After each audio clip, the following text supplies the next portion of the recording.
மீட்டு தருகிறேன் என்று சொன்னார். அந்த கருப்பு பணத்தை மீட்பதன் மூலமாக ஒவ்வொருடைய வங்கி கணக்கிலே 15 லட்சம் ரூபாயை நான் தாரை வார்க்கிறேன் என்று சொன்னார். 15 லட்சம் எந்த நபருக்காவது பிஜேபி வழங்கி இருக்கிறதா? மோடி வழங்கி இருக்கிறாரா? கருப்பு பணத்தை மீட்பேன், நான் 56 இன்ச் மார்பளவு கொண்ட தலைவன் என்று முழங்கினாரே, கருப்பு பணத்தை மீட்டாரா? கிடையாது. ஆனால் இந்த 10 ஆண்டுகளில் அம்பானிக்கும் அதானிக்கும் அவர் தாரை வார்த்த நிலங்கள் ஏராளம் ஏராளம். நாட்டில் இங்கு இருக்கிற ஏழை ஏழையாகி கொண்டே இருக்கிறான். அம்பானி, அதானி, வேதாந்தா போன்ற கார்ப்பரேட் முதலாளிகள் மேலும் மேலும் பணக்காரனாக ஆகிக் கொண்டிருக்கிறார்கள். இப்படித்தான் இந்தியாவிலே ஆட்டுக்கறி கடைக்காரர்கள் கசாப்பு கடை வைத்திருக்கிறார்களே, அவர்கள் தலையை தனியாக, மூளையை தனியாக, ஈரலை தனியாக விற்பனை செய்வதைப் போல மோடியும் அமித்ஷாவும் இந்த நாட்டை, ஒரிசாவை ஒரு பக்கம், இங்க இருக்கிற ஆந்திராவை ஒரு பக்கம், தமிழ்நாட்டிலே ஒரு பக்கம், குஜராத் போன்ற பல மாநிலங்களை கூறு கூறாக பிரித்து இந்த நாட்டில் அம்பானிக்கும் அதானிக்கும் தனித்தனியாக வியாபாரம் செய்து கொண்டிருக்கிற அந்த வளர்ச்சி தான் நாட்டினுடைய வளர்ச்சியாக அவர்கள் கருதுகிறார்கள்.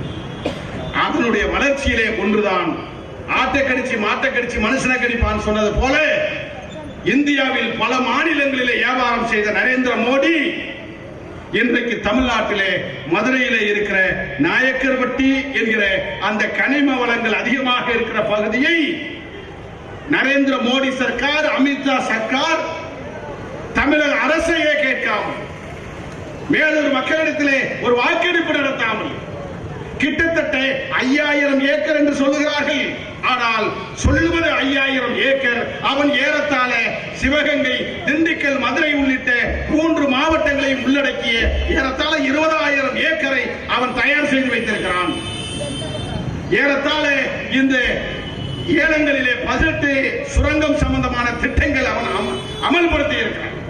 30 லட்சம் கோடியை அம்பானிக்கும் அதானிக்கும் வேதாந்தாவுக்கும் டாடாவிற்கும் அவன் தாரை பார்த்திருக்கிறான்.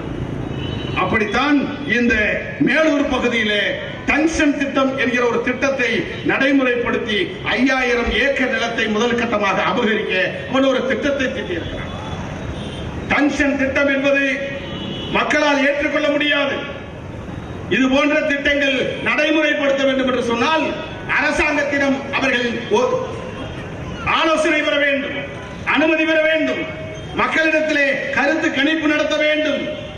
விவசாய பூமிகளை அழிக்கக்கூடாது. புரதான சின்னங்கள் இருக்கிற பகுதிகளிலே இது போன்ற கொடிய திட்டங்கள் வரக்கூடாது. இப்படி எண்ணற்ற விதிமுறைகள் இருக்கிறது. அந்த விதிமுறைகளை எல்லாம் மீறி இந்த மேலூர் பகுதியில் இருக்கிற அந்த நாயக்கர்பட்டியை சுற்றி இருக்கிற பகுதிகளிலே இந்த திட்டத்தை நடைமுறைப்படுத்த மிக தீவிரமாக அவன் நடைமுறையில் இருக்கிறான். இந்த திட்டம் யாருக்கு ஒப்பந்தம் செய்யப்பட்டிருக்கிறது? ஏற்கனவே தூத்துக்குடியிலே நம்முடைய தமிழர்களுடைய உயிரை காவு வாங்கிய, ரத்தத்தை குடித்த அந்த வேதாந்தா நிறுவனத்தினுடைய துணை நிறுவனமான இந்துஸ்தான் சிங் லிமிடெட் என்கிற அந்த கம்பெனிக்கு தான் அவர்கள் ஒப்பந்தம் செய்திருக்கிறார்கள். தூத்துக்குடியிலே துப்பாக்கி சூடை நடத்தி அவன் கவலைப்பட்டதுண்டா? செத்தவர்கள் தமிழர்கள் தானே, வேதாந்தாவினுடைய பெண்டு பிள்ளைகளா? கிடையாது. 12 பேரை காவு வாங்கிய வேதாந்தா இப்பொழுது மதுரைக்கு வருகிறது. அவன் மனித உரிமைகளை பற்றி கவலைப்படுவானா? அவன் கவலைப்பட மாட்டான். 5000 ஏக்கரிலே எத்தனை வரலாற்று சிறப்புகள் அங்கே இருக்கிறது. இந்த நாட்டிலே வரலாற்றிலே ஏதென்ஸ் என்கிற ஒரு நகரம் இருக்கிறது. உலக வரலாறுகளிலே மிக புகழ் பெற்ற நகரம். அந்த ஏதென்ஸ் நகருக்கு நிகரான ஒரு பகுதியாக தமிழ்நாட்டிலே இங்கிருக்கிற மதுரை மேலூர் பகுதியில் இருக்கிற அரிட்டாப்பட்டி உள்ளிட்ட பல பகுதிகளை அவர்கள் சொல்கிறார்கள். இங்கிருக்கிற அரிட்டாப்பட்டி, வல்லாளப்பட்டி, மீனாட்சிபுரம், எட்டிமங்கலம், நரசிங்கம்பட்டி, மேலவளவு, நடுவளவு, தெற்கு வளவு, எட்டிமங்கலம், செட்டியார்பட்டி, கூலானிப்பட்டி, சண்முக நாதபுரம், கம்பூர், பட்டூர், சேக்கிப்பட்டி, சென்னகரம்பட்டி, ஒத்தக்கோவில்பட்டி, கருங்காலக்குடி, கச்சிராயன்பட்டி, வஞ்சிநகரம், சிங்கமுனரி உள்ளிட்ட அந்த சுற்றுவட்டார பகுதியிலே எல்லாம் இந்த திட்டங்கள் வரப்போகிறது என்று அவர்கள் அந்த ஆய்விற்கு அந்த திட்டத்தை தீட்டியிருக்கிறார். ஆனால் இந்த பகுதியிலே தான் ஏறத்தாழ நான் சொல்லுகிற இந்த பகுதியிலே தான் கிட்டத்தட்ட பல்லுயிர் சூழியல் பாரம்பரிய தலம் என்று கடந்த 2022ஆம் ஆண்டு தமிழக அரசால் அறிவிக்கப்பட்ட பகுதி. அரிட்டாபட்டியும் மீனாட்சிபுரமும் பல்லுயிர் சூழலியல் பாரம்பரிய தளம் என்று 2022 அறிவிப்பு செய்யப்பட்ட பகுதி தமிழக அரசால் இப்படி அறிவிப்பு செய்யப்பட்ட பகுதியிலே டங்ஸ்டன் போன்ற மக்களை பாதிக்கக்கூடிய, விவசாயத்தை பாதிக்கக்கூடிய, பிரதான சின்னங்களை பாதிக்கக்கூடிய எந்த திட்டங்களும் நடைமுறைப்படுத்தக்கூடாது. ஆனால் தமிழக அரசையும் மீறி, அங்கிருக்கிற மேலூர் மக்களையும் மீறி, மதுரை மக்களையும் மீறி, தமிழக மக்களையும் மீறி இந்த திட்டத்தை அவன் கொண்டு வர முயற்சிக்கிறான். இந்த பகுதியிலே தான் 7 மலைத்தொடர்கள் இருக்கிறது. வற்றாத ஏரிகள் என்று சொல்லுவோமே, அப்படி வற்றாத அணைகள் 200 அணைகள் இருக்கிறது. 72 நீர்நிலைகள் இருக்கிறது. 3 தடுப்பணைகள் இருக்கிறது. கிட்டத்தட்ட 7ஆம் நூற்றாண்டிலே 8ஆம் நூற்றாண்டிலே முற்கால பாண்டியர்களால் வடிவமைத்த குடைவரை கோயில் அந்த பகுதியிலே இருக்கிறது. 2ஆம் நூற்றாண்டை சார்ந்த சமணர் படுகைகள் அந்த பகுதியிலே இருக்கிறது. குகைகள் இருக்கிறது. 2300 ஆண்டு பழமையான தமிழி என்கிற கல்வெட்டுக்கள், வட்டெழுத்து ஆகிய சிறப்புகளையும் கொண்டது அந்த பகுதி. ஏறத்தாழ அந்த பகுதியிலே இருக்கிற மாங்குளம் என்கிற கிராமத்திலே தமிழி என்கிற அந்த அடையாளம் இருக்கிற காரணத்தில் தான் தமிழுக்கு செம்மொழி அந்தஸ்தே கிடைத்தது. ஏறத்தாழ இங்கு இருக்கிற இதே மேலூர் பக்கத்தில் இருக்கிற தமிழி கல்வெட்டுகள் அந்த பகுதியிலே அவர்கள் எடுத்தார்கள். அதை அடையாளம் வைத்துத்தான் அந்த கல்வெட்டு மாங்குளம் பகுதியிலே இருக்கிறது. இந்த கல்வெட்டுகளை எல்லாம் வைத்துத்தான் தமிழுக்கு செம்மொழி அடையாளமே அந்தஸ்தை பெற்றோம். அப்படி என்றால் மாங்குளமோ, அரிட்டாபட்டியோ, மீனாட்சிபுரமோ எவ்வளவு வரலாற்று பூர்வமான பகுதிகளாக இருக்கும். இப்படிப்பட்ட வரலாற்று பூர்வமான பகுதிகளை எல்லாம் மோடி சர்க்கார் எந்த காரணத்தை கொண்டும் அழிக்க துடிக்கிறார் என்று சொன்னால், மோடி யாருடைய கைப்பாவையாக இருக்கிறார்? மோடி இங்கு இருக்கிற இந்திய மக்களுக்கான தலைவர் அல்ல. இங்கு இருக்கிற பார்ப்பன பணியா கும்பலுடைய அடியாளாக வேலை செய்பவர்கள் மோடி, அமித்ஷா வேலை செய்கிறார்கள் என்று சொன்னால், அந்த இயக்கமே RSS வழியிலே வந்ததனால் RSS இயக்கமே பார்ப்பனர்களுக்கும் பணியா கும்பல்களுக்கும் பார்ப்பனர்களுடைய ஆட்சி அதிகாரம் இந்திய நாட்டிலே நிறுவுவதற்காக உருவாக்கப்பட்டதுதான் RSS இயக்கம். இதை நாம் புரிந்து கொள்ள வேண்டும். RSS என்கிற இயக்கம் என்று நாம் சொல்லுகிறோமே, அந்த RSS இயக்கத்துடைய பெயர் ராஷ்டிரிய ஸ்வயம் சேவக் சங். யாருக்காவது இந்த RSS இயக்கத்துடைய பெயரை உச்சரிக்க கூட தெரியாது. இந்த ராஷ்டிரிய ஸ்வயம் சேவக் சங் என்பது ஒரு சமஸ்கிருத சொல். அவர் RSS என்கிற கட்சியே ஒரு சமஸ்கிருத பெயரில் இருக்கிறது என்று சொன்னால், அந்த கட்சி எந்த மொழியை பாதுகாக்கும்? சமஸ்கிருத மொழியைத்தான் பாதுகாக்கும். அதுதான் RSS இயக்கத்தினுடைய மொழி அரசியல் என்று சொல்லுவோமே. தமிழ் புலிகளுக்கு மொழிவழி தேசிய பார்வை இருக்கிறது. நாம் சொல்லுகிறோம், தமிழ் புலிகள் கட்சி நீதிமன்றத்தில் அலுவல் ரீதியாக அனைத்தும் தமிழ் மொழி ஆட்சி மொழியாக இருக்க வேண்டும் என்று நாம் சொல்லுகிறோமே, இதை போல RSS இயக்கம் சமஸ்கிருதம் ஆட்சி மொழியாக இருக்க வேண்டும் என்று சொல்லுகிறார்கள். யோசித்து பாருங்கள், இது எத்தனை பேருக்கு தெரியும்? RSS சமஸ்கிருதம் ஆட்சி மொழியாக வேண்டும் என்று சொல்லுகிறது. அப்படி என்றால் RSS அரசியல் பிரிவாக இருக்கிற பிஜேபியும் சமஸ்கிருதம் தான் ஆட்சி மொழி என்று சொல்கிறது. நாம் நினைக்கலாம், பிஜேபி அப்படி எங்கேயும் சொன்னது கிடையாது, அப்படி எங்கேயும் சொன்னது கிடையாது, சமஸ்கிருதம் ஆட்சி மொழியாக வேண்டும் என்று பிஜேபி பேசியது கிடையாது என்று நாம் நினைக்கலாம். ஆனால் RSS அஜெண்டா சமஸ்கிருதம் தான் ஆட்சி மொழி என்பது. ஆனால் இதை பிஜேபி வெளிப்படையாக சொல்ல மாட்டார்கள். ஏன் சொல்ல மாட்டார்கள்? சமஸ்கிருதம் பேசுபவர்கள் எண்ணிக்கையிலே மிக குறைவு. எனவே பேசாத மொழிகளை, உயிரோட்டமே இல்லாத மொழிகளை நான் ஆட்சி மொழியாக கொண்டு வருவேன் என்று சொன்னால், சமஸ்கிருதம் அல்லாத பிறமொழிக்காரர்கள் எல்லாம் சமஸ்கிருதத்தை வரவிடாமல் தடுப்பார்கள். எனவே அதை வெளிப்படையாக சொல்ல முடியாது. எனவே சமஸ்கிருதத்திலே இருந்து பிரிந்து வந்த ஹிந்தி மொழியை ஆட்சி மொழியாக ஏற்பது. இந்தியாவில் ஹிந்தி மொழி ஆட்சி அதிகாரத்திற்கு வர வேண்டும் என்று பிஜேபி சொல்லுகிறதா? வெளிப்படையாக சொல்லுகிறது. ஒற்றை நாடு, ஒற்றை மொழி, ஒற்றை தேசம் என்று சொல்லுகிறார்களே, அந்த ஒற்றை மொழி என்ன மொழி? ஹிந்தி மொழி என்று பிஜேபி சொல்கிறது. ஹிந்தி மொழியை ஏன் சொல்லுகிறது? ஹிந்தி சமஸ்கிருதத்தில் வந்தது. எனவே ஹிந்தியை இந்த நாட்டினுடைய மொழியாக அறிவித்துவிட்டு பின்னாளில் சமஸ்கிருதத்தை அந்த இடத்திலே அமர வைக்க முடியும் என்று அவர்கள் நம்புகிறார்கள். எனவே ஹிந்தியும் சமஸ்கிருதமும் ஒன்று. எனவே RSS உடைய மொழிவழி கொள்கை என்பது சமஸ்கிருதத்தை இந்த நாட்டினுடைய தேசிய மொழியாக கொண்டு வருவது. அதற்கு இடையில் தற்போது ஹிந்தியை தேசிய மொழியாக கொண்டு வருவதற்கான எல்லா வேலைகளையும் அவர்கள் செய்து கொண்டிருக்கிறார்கள். இது மிக மிக முக்கியமான ஒன்று. இதையெல்லாம் நாம் அடையாளம் காணாமல் பிஜேபியை நாம் அடையாளம் காண முடியாது. இதையெல்லாம் தெரிந்து கொள்ளாமல் நாம் அமித்ஷாவையும் மோடியும் ஏதோ அவன் பிரதமராக இருக்கிறார், ஏதோ அவர் உள்துறை அமைச்சராக இருக்கிறார், பிஜேபியிலே பெரிய தலைவராக இருக்கிறார் என்பது அல்ல. பிஜேபியிலே பிரதமராக நரேந்திர மோடியை RSS அமர வைத்திருக்கிறது. உள்துறை அமைச்சராக அமித்ஷாவை RSS அமர வைத்திருக்கிறது. மோடிக்கு பிறகு பிரதமராக அமித்ஷாவை கொண்டு வருவதற்கான திட்டங்களையும் RSS முன்மொழிந்திருக்கிறது. ஏன் பிரதமராக அமித்ஷாவை கொண்டு வர முயற்சிக்கிறது?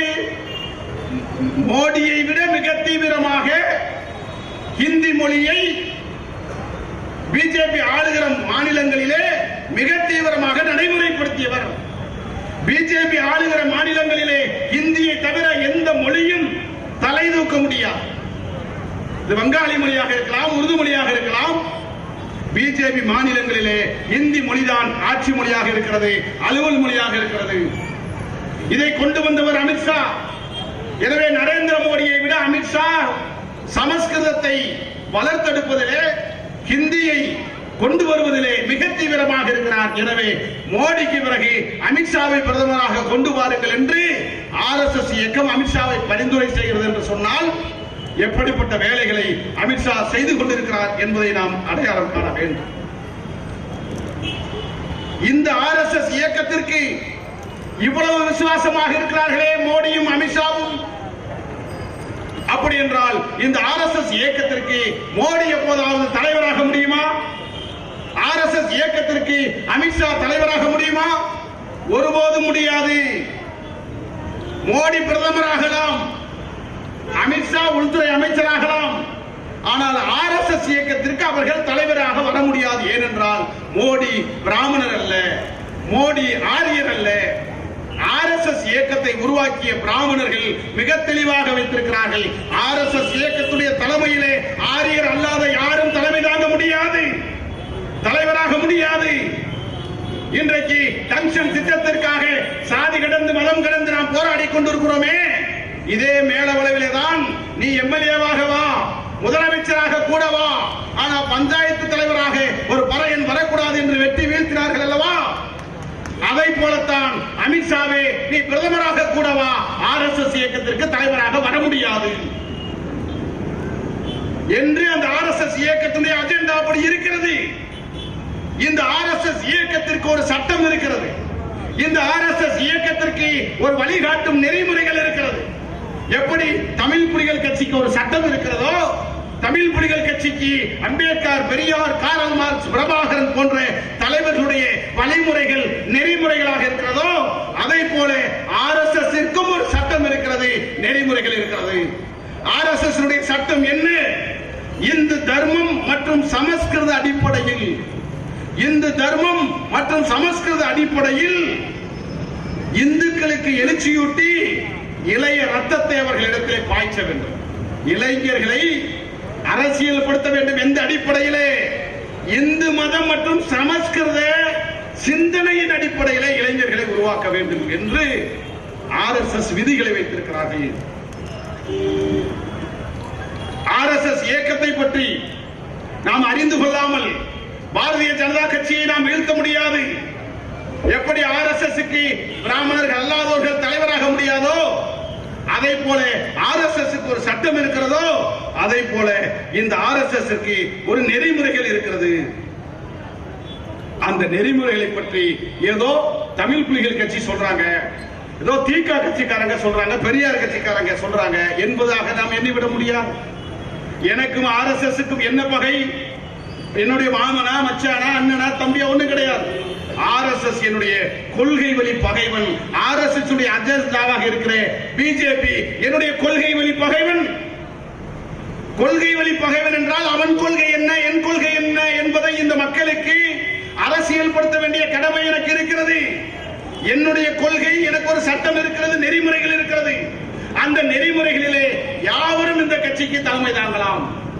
அந்த நெறிமுறைகளிலே அம்பேத்கரை, பெரியாரை, கார்ல் மார்க்ஸை, பிரபாகரனை, சாதி ஒழிப்பு அரசியலை, தேசிய இன அரசியலை முன்னெடுக்கிற யாவரும் தலைமை தாங்கலாம். ஆனால் RSS பிராமணர் அல்லாதவர்கள் தலைமை தாங்க முடியாது. இதை நான் சொல்லவில்லை. RSS தலைவர்களாக உருவெடுத்ததிலே மிக முக்கியமான தலைவர் கோல்வால்கர் என்கிற ஒரு தலைவர் இருக்கிறார். RSS இயக்கத்தை அந்த 5 தலைவர்களுக்கு பின்னால் மிக உறுதியாக, வலிமையாக முன்னெடுத்து சென்றவர். அந்த கோல்வால்கர் சொல்லுகிறார், இந்த RSS இயக்கம் ஜாதிக்கேற்ற கடமையை செய்வதன் மூலம் கடவுளை வணங்கலாம் என்பதுதான் வர்ணாசிரம தத்துவம். அந்த வர்ணாசிரம தத்துவத்தின் அடிப்படையில் பிராமணர்கள் அறிவுத்திறமையால் உயர்ந்தவர்கள், சத்திரியர்கள் எதிரிகளை அழிப்பதில் வல்லவர்கள். பிராமணர்கள் அறிவுத்திறமையால் உயர்ந்தவர்கள். யார் சொல்றா? கோல்வார்கர் சொல்வாரு. கோல்வார்கர் யாரு? RSS உடைய தலைவர். அந்த கோல்வார்கர் சொல்லுகிறார், இந்த RSS இயக்கம் இந்த மனு தர்ம அடிப்படையில் தான் இயங்கும், இந்த வர்ணாசிரம அடிப்படையில் தான் இயங்கும். வர்ணாசிரமம் என்றால் என்ன? பிராமணர்கள் அறிவுத்திறமையால் உயர்ந்தவர்கள் என்று வர்ணாசிரமம் சொல்லுகிறது. சத்திரியர்கள் அழிப்பதில் வல்லவர்கள் என்று வர்ணாசிரமம் சொல்ல. அழிப்பதில் வல்லவர்கள் என்றால் இவன் நினைச்சுக்கிறான் சத்திரியர்னு தன்னை சொல்லிக்கிறவன் அழிப்பதில் வல்லவர்கள் என்று சொன்னால் சக பிற்படுத்தப்பட்டவர்களை அழிப்பது அல்ல, பட்டியல் சாதி மக்களை அழிப்பது அல்ல, சாதி ஆணவத்திற்கு எதிராக போராடுபவர்களை கொல்லுவது அல்ல. அழிப்பதிலே வல்லவர்கள் என்று சொன்னால் ஆரியத்திற்கு இடையூறாக வருபவர்களை, ஆரியத்திற்கு தடையாக வருபவர்களை அழிப்பதிலே சத்திரியர்கள் வல்லவர்கள்.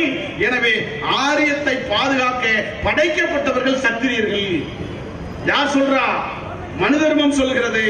மனு தர்மம் தான் RSS அஜெண்டா என்று RSS இயக்க தலைவராக இருக்கிற கோல்வார்கர் சொல்லுகிறார். அதற்கு பிறகு வைஷ்ணவர்கள் என்று சொன்னால் வாணிபம் செய்வதிலே வல்லவர்கள், சூத்திரர்கள் என்றால் தங்கள் தொழிலை செய்வதன் மூலமாக சமூகத்திற்கு சேவை செய்பவர்கள். எந்த சமூகத்திற்கு? அது முக்கியம்.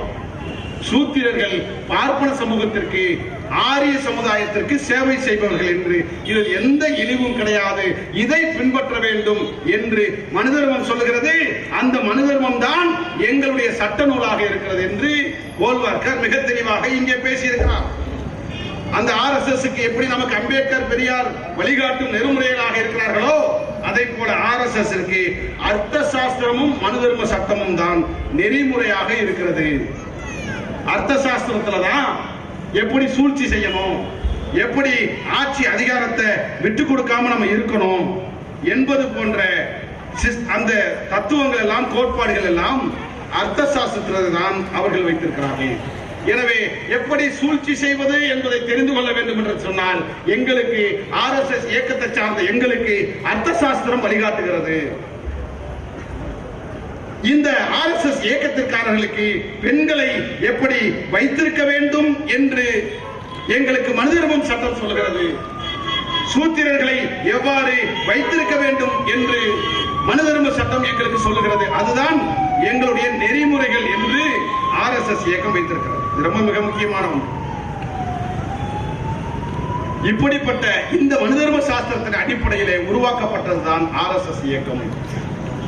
இந்த RSS இயக்கத்தினுடைய செயல்பாடுகளை, தலைவர்களுடைய கோட்பாடுகளை, அவர்களுடைய வழிமுறைகளை, நெறிமுறைகளை நாம் அறிந்து கொள்ளவில்லை என்று சொன்னால் நாம் அமித்ஷாவையோ இங்கிருக்கிற மோடியையோ நாம் அடையாளம் காண முடியாது என்பதற்காகத்தான் இந்த பொதுக்கூட்டம். அது மட்டுமல்ல தோழர்களே, இதை நான் மீண்டும் சொல்கிறேன். இதை ஏதோ பெரியாரிஸ்டுகள் பேசுகிறார்கள், அம்பேத்கரிஸ்டுகள் பேசுகிறார்கள், கம்யூனிஸ்டுகள் பேசுகிறார்கள் என்பது அல்ல. மீண்டும் நான் தெளிவாக சொல்கிறேன். RSS அறிந்து கொள்ள வேண்டும் என்று சொன்னால், ஏன்னா RSS புத்தகம் போட்டு வெளியே கொண்டு வர மாட்டான். RSSக்கு எது கொள்கைன்னு புத்தகம் போட மாட்டான். பிரச்சாரம் பண்ண மாட்டான். ஏன்னா அவர்கள் ரகசிய அமைப்பு. அவர்கள் கொள்கையாக இருக்கிற இந்து ராஜ்யம், அதாவது ஆரிய ராஜ்யம் அமைப்பதுதான் எங்கள் கொள்கை, பார்ப்பன பணியா கும்பல்களுக்கு சேவை செய்வதுதான் எங்களுடைய வேலை என்று அவர்கள் வெளிப்படையாக சொல்வார்களா? சொல்ல மாட்டார்கள். எனவே RSS அறிந்து கொள்ள வேண்டும் என்று சொன்னால் RSS தலைவர்களுடைய புத்தகங்களை, உரைகளை நாம் இங்கே படித்துக் கொள்ளுகிற போதுதான், அல்லது அதை அடுத்த தலைமுறைக்கு கடத்துகிற போது எண்ணற்ற செய்திகளை இங்கே நாம் பதிவு செய்ய முடியும். RSS காரர்கள் நமக்கு எப்படி ஒரு குடும்ப புத்தகம், அம்பேத்கர் புத்தகம் இருக்கோ அது போல RSSக்கு ஒரு புத்தகம் இருக்கு. அந்த புத்தகம் என்பது கோல்வார்கார் எழுதிய சிந்தனை கொத்து என்கிற ஒரு புத்தகம். வாய்ப்பு கிடைச்சா எல்லாரும் படிங்க. அந்த சிந்தனை கொத்து என்கிற புத்தகத்தை கோல்வார்கார் எழுதினார் அல்லவா? அதில் RSS எப்படி இருக்க வேண்டும், RSS தொண்டன் எப்படி இருக்க வேண்டும், RSS எப்படி எல்லாம் இந்த சமுதாயத்தை பார்க்கிறது, கொள்கைகள் என்ன, கோட்பாடுகள் என்ன என்று இருக்கிறது. அந்த சிந்தனை கொத்து என்கிற புத்தகத்திலே பல செய்திகளை இவர்கள் சொல்கிறார். இன்னும் சொல்ல வேண்டும் என்று சொன்னால், இப்போது RSS இயக்கம் இந்து அறநிலைத்துறை எல்லாம் பொதுவாக்குன்னு சொல்றான். திமுக அரசு, தமிழ்நாடு அரசு இந்து அறநிலைத்துறையை அரசாங்கம் கையில வச்சிருக்கு. இங்க இருக்கிற இந்துக்களாக இருக்கிற நம்மகிட்டயே சொல்லுவான், முஸ்லீம்கள் எல்லாம் பாருங்க கோயில அவங்க கையில வச்சிருக்காங்க, கிறிஸ்டின் எல்லாம் பாருங்க சர்ச்சை அவங்க கையில வச்சிருக்காங்க, ஏன் கோயிலையும் அரசாங்கம் ஏன் நடத்தணும், அவங்க கையில கொடுக்கலாமே அப்படின்னு நம்ம நினைக்கலாம். ஆனால் வரலாறு என்ன? ஏன் இந்து அறநிலைத்துறை அரசாங்கத்திடம் இருக்கிறது? ஏன் அது தனியாரிடம் ஒப்படைக்கவில்லை? சரி, ஒருவேளை தனியாரிடம் ஒப்படைப்பதாகவே வைத்துக் கொள்வோம். யாரிடம் ஒப்படைப்பது? அவர்கள் சொல்கிறார்கள் பிராமணர்களிடம் ஒப்படையுங்கள், அந்த பூசாரிகளிடம் ஒப்படையுங்கள். அதுக்கு பேர் சாமியார்களா? வேதம் ஓதுறவங்க, மந்திரம் சொல்றவங்க, அவர்களிடத்தில் ஒப்படையுங்கள். மந்திரம் சொல்றவன் யாரு? மந்திரம் சொல்றவன் பாப்பான் பிராமணன்.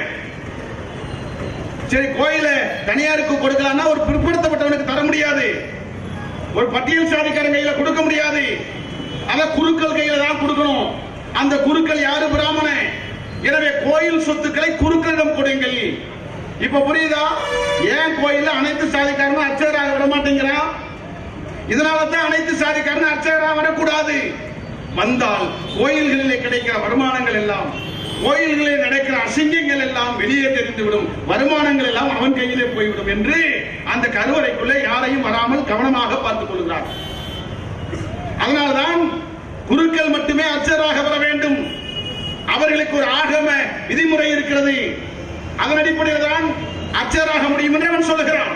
சரி, பெரியார் போன்ற பல தலைவர்கள் உருவான பிறகு அந்த ஆகம விதிப்படியை ஏன் ஒரு சாதியிலே பிறந்தவன் மட்டும்தான் கற்க முடியுமா? பிற்படுத்தப்பட்ட சாதிக்காரன் கற்க முடியாதா? பட்டியல் சாதிக்காரன் கற்க முடியாதா? என்ன செய்யணும்? கோயில்ல மணி அடிக்க ஆகம விதிப்படி படிக்கணும்ன்ற. சரி, அந்த படிப்பு அவன் கையில கொடுறான் என்று சொல்லி பெரியாரின் கனவை, பெரியாரின் சிந்தனைகளை தமிழக அரசு நடைமுறைப்படுத்த துடிக்கிறது. அப்படித்தான் அனைத்து சாதிக்காரர்களும் அர்ச்சகராக வரலாம் என்று சட்டம் கொண்டு வர முயற்சிக்கிறது, கொண்டு வருகிறது. அதற்கு பிராமணர்கள், குருக்கர்கள் கடுமையாக எதிர்ப்பை பதிவு செய்வதற்கு காரணம், கோயில்களுக்குள்ளே நடக்கிற கொள்ளைகள் அம்பலப்பட்டுவிடும், அது பிராமணர்களுடைய சொத்தாக அவர்கள் பாதுகாக்க வேண்டும் என்று கருதுகிறார்கள். இந்த அரசு அர்ச்சகராக வரணும்னு சொல்றதுக்கு என்ன காரணம்? ஏன் தமிழ் புலிகள் கட்சி குறிப்பாக நாம் பேசுகிற இவ்வளவு நேரத்தில் பிராமணர்களை பற்றி பேசுகிறோம்? ஏன் சாதியை பற்றி பேசுகிறோம்? ஏன் மனுதர்ம சாஸ்திரத்தை பற்றி பேசுகிறோம் என்றால், மனுதர்ம சாஸ்திரத்தை பற்றி அறிந்தால்தான் இப்பொழுது நாம் சொல்லிக் கொண்டிருக்கிறோமே புரட்சியாளர் அம்பேத்கர், அவரை பற்றி அறிந்து கொள்ள முடியும் என்பதற்காகத்தான் அம்பேத்கரை அறிவதற்கே இங்கே மனுதர்ம சட்டத்தை நாம் அறிந்திருக்க வேண்டியது அடிப்படை கடமை. இங்க அம்பேத்கரே யாருன்னு தெரிஞ்சுக்கிறல. அம்பேத்கரை தெரிந்து கொள்ள வேண்டும் என்று சொன்னால் மனுதர்ம சட்டத்தை தெரிந்து கொள்ள வேண்டும். அந்த மனுதர்ம சட்டத்தில் பிராமணர்களை பற்றி ஏன் சொல்கிறார்கள் என்று சொன்னால், ஒரு முறை நமக்கெல்லாம் தெரியும், பனகல் அரசர், சமூக நீதி காவலர், இங்க இருக்கிற நீதி கட்சியை உருவாக்கிய தலைவர்களிலே ஒருவர். அந்த காலத்தில் 1920களில் 24களில் மிகப்பெரிய பணக்காரர் நீதி கட்சியை உருவாக்குறாரு. அப்போ அவர்கிட்ட நன்கொடைக்கு வராங்க, கோயில் கட்ட போறோம், நாங்க கும்பாபிஷேகம் நடத்த போறோம், அந்த கும்பாபிஷேகத்துக்கு நன்கொடை கொடுங்கன்னு சொல்லி பனகல் அரசர்கிட்ட வர்றாங்க. பனகல் அரசர் அந்த காலத்திலேயே 10,000 ரூபாய் நன்கொடை தராரு. 10,000 ரூபாய் நன்கொடையை பெற்றுக்கொண்டு கோயில் கட்டி முடிக்கப்படுகிறது. கும்பாபிஷேகம் ஏற்பாடு செய்யப்படுகிறது. அந்த கும்பாபிஷேகத்திற்கு 10,000 ரூபாய் வழங்கிய பனகல் அரசரையும் அழைக்கிறார்கள். அப்பொழுது பனகல் அரசர் போகிறார். பனகல் அரசர் போகிற போது பனகல் அரசரை எதிரே அமர வைக்கிறார்கள். ஆனால் எழுத படிக்கவே தெரியாத, நன்கொடையே கொடுக்காத ஒரு பிராமணரை கோயிலுக்குள்ளே அழைத்து அந்த கும்பாபிஷேகத்தை நடத்துவதற்கு ஏற்பாடு செய்கிறார்கள். கோயிலுக்குள்ளே ராஜ மரியாதை அந்த குருக்களுக்கு இருக்கிறது. இப்ப பனகல் அரசர் யோசிக்கிறார், நம்ம நீதி கட்சியை உருவாக்கிறோம், சமூக நீதி கட்சிங்கிறோம், இந்த 10,000 ரூபாய் நன்கொடை கொடுத்துருக்கிறோம். 10,000 ரூபாய்னா அப்ப பல கோடி. இப்போ 10,000 ரூபாய் கொடுத்துருக்கிறோம். இவ்வளவு உதவிகள் செஞ்ச நம்ம கோயிலுக்குள்ள வரக்கூடாதுன்னு எதுக்க உட்கார வச்சிருக்கிறான். எனங்கிட்ட வேலை செய்யற ஒரு குருக்களை கொண்டு வந்து கோயிலுக்குள்ள வச்சு கும்பாபிஷேகம் நடத்துற என்னடான்னு கேட்டா, அப்பதான் அந்த சாமியார் சொல்றாங்க, இதுதாங்க மனு தர்ம சட்டம். நீங்க 10,000 ரூபாய் கொடுக்கலாம், சமூக நீதி காவலரா கூட இருக்கலாம், நீங்க நீதி கட்சி தலைவரா கூட இருக்கலாம், நீங்க கோடீஸ்வரனா கூட இருக்கலாம். ஆனால் எங்கள் மனு தர்ம சட்டப்படி பிராமணர்கள் மட்டுமே தலைவராக முடியும், பிராமணர்கள் மட்டுமே கோயிலிலே வழிபட முடியும். அதான் பனகல் அரசர் யோசிக்கிறார். அப்பொழுது உருவான திட்டங்களிலே ஒன்றுதான் இந்த இந்து அறநிலைத்துறையை அரசாங்கத்திடம் மீட்டெடுப்பது. அப்பதான் நீதி கட்சி சொல்றான், இனிமே இந்த கொள்ளையை தடுக்கணும்னா, இந்த ஏற்றத்தாழ்வுகளை ஒழிக்கணும்னா இந்த கோயில அரசாங்க சொத்தை மாத்துங்க என்று நீதி கட்சி போராடியது. அதன் பிறகு இப்பொழுது இந்து அறநிலைத்துறையாக மாறியது. இது ஒரு செய்தி.